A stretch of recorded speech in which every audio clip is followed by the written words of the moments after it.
harvest season, so too does California's Central Valley happen to be one of our biggest areas of concern, according to Governor Gruesome Newsom. It just happens to be there where 25% of all American food is grown.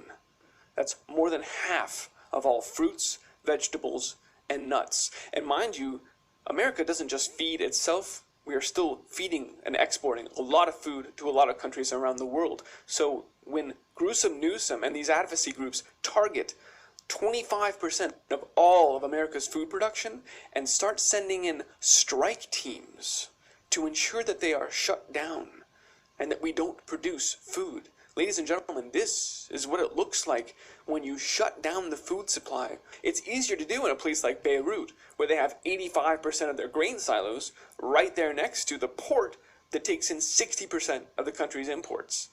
So a massive explosion, we've all heard about this by now, that took both of those things out. And putting those numbers, I mean, here it is from S&P Global, putting those numbers right out there. The port handles 60% of all Lebanese imports, meaning they don't have the ability, the capability to even ingest. They can't take in new food, new goods of any sort at this point. They've lost that port. And indeed, those stores, as I said, that's 85% of their cereals that were stored in that facility. Now, fortunately, the food was already distributed because they've been facing economic crisis, or unfortunately, depending on how you look at it.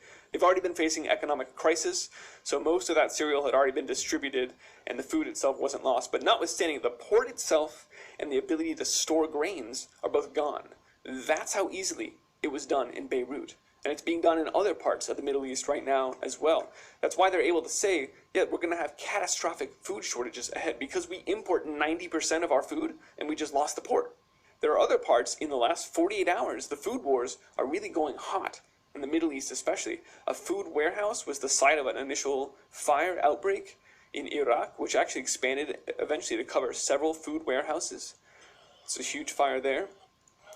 Also in Iran, there was a fire at a livestock company, which needless to say will not be turning out as many heads of cattle. So food production, food storage, literally just exploding across the Middle East right now. And there's something going on there. So when it comes to food,